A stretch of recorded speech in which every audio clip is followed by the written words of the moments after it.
नमस्कार।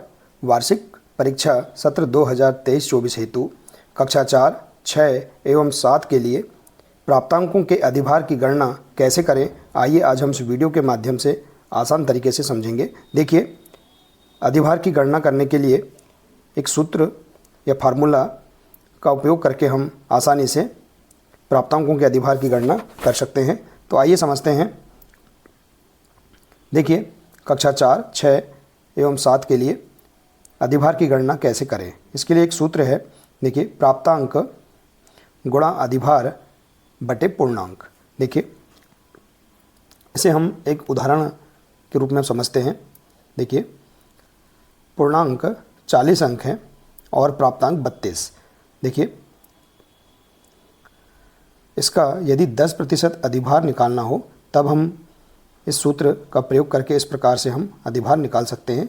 जैसे कि देखिए, 40 में से प्राप्तांक कितने हैं, 32 हैं, गुणा 10 बटे 40 पूर्णांक, तो इसका 10% अधिभार होगा 8। इसे हम इस प्रकार से सरल करके इसका अधिभार हम निकाल सकते हैं। तो इस प्रकार से हम देखिए, 40 में से जो प्राप्तांक है इसका हम 10% अधिभार इस प्रकार से हम निकाल सकते हैं। इसके बाद देखिए,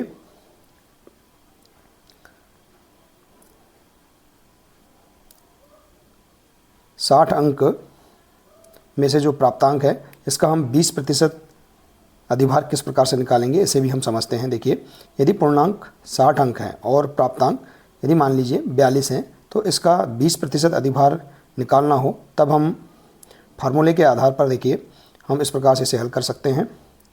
देखिए, प्राप्तांक 42 गुणा अधिभार कितना है, 20, तो हम यहाँ लिख देंगे 20 बटे पूर्णांक 60। तो इस प्रकार से हम इसे सरल करेंगे तो इसका आंसर क्या आ जाएगा, 14 इसका अधिभार होगा। तो इस प्रकार से हम यहाँ पर 40 अंक और 60 अंक के प्राप्तांकों का अधिभार हम इस प्रकार से आसानी से सूत्र के माध्यम से निकाल सकते हैं। देखिए, इसे हम इस प्रकार से भी समझ सकते हैं। देखिए, अतः पूर्णांक 60 में से 42 प्राप्तांक का 20% अधिभार कितना होगा, 14 अंक होंगे। तो इस प्रकार से हम यहाँ पर अलग अलग प्राप्तांकों के आधार पर हम अधिभार की गणना आसानी से कर सकते हैं।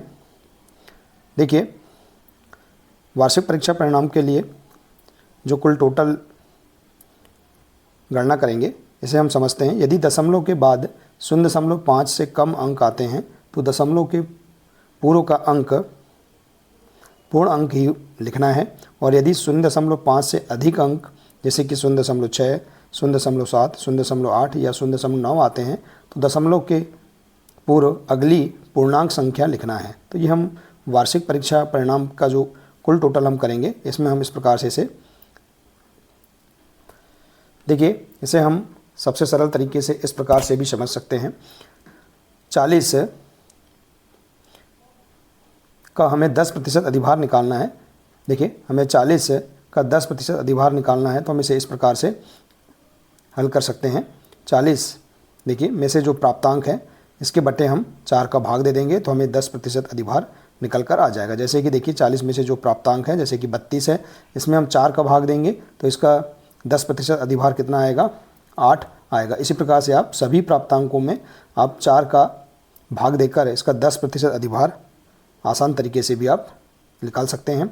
पूर्णांक 60 का हम 20% अधिभार निकालेंगे तो इसे हम सरल तरीके से इस प्रकार से समझ सकते हैं। देखिए, 60 में से जो प्राप्तांक है उसमें हम 3 का भाग देकर उसका 20% अधिभार हम आसानी से निकाल सकते हैं। जैसे कि 60 में से जो प्राप्तांक है जैसे कि 42 अंक छात्र द्वारा प्राप्त किए गए हैं तो उसमें हम 3 का भाग देकर उसका 20% अधिभार क्या होगा, 14 होगा। तो इस प्रकार से हम इसे सरल तरीके से भी समझ सकते हैं। और इस प्रकार से हम पूर्णांक 40 का 10% अधिभार और पूर्णांक 60 का हम 20% अधिभार प्राप्तांकों के आधार पर हम इस प्रकार से सरल फार्मूले के आधार पर हम निकाल सकते हैं। सूत्र का प्रयोग करके भी आप आसानी से अधिभार की गणना कर सकते हैं।